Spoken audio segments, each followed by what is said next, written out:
Okay, this is our last problem for Chapter 3, Problem 3-5. And in this problem, we're looking at a bank that is offering 30-year fixed-rate mortgage loans at 8% annual interest, and it plans to obtain the money for the loans by selling 1-year, 6-year CDs. And they sell $1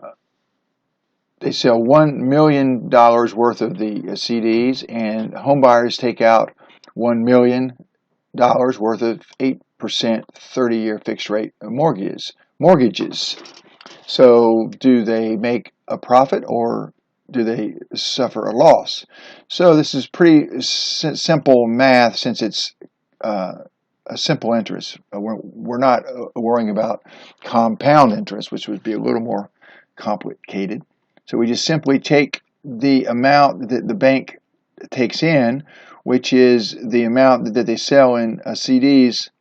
The amount in loans and mortgages that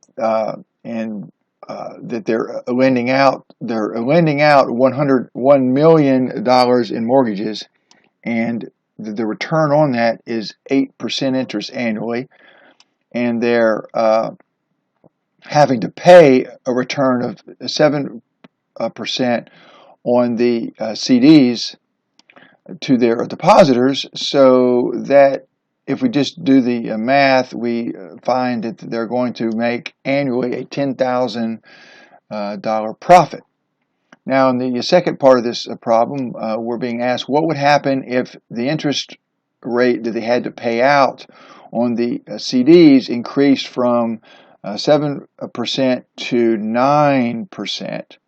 And we just simply need to do the math again.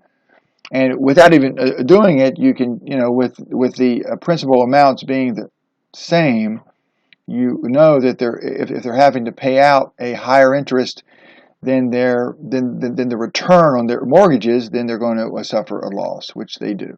So the overarching concept that we want to think about in this problem is that banks have to have a higher return on their loans than they do on than they have to pay on their deposits.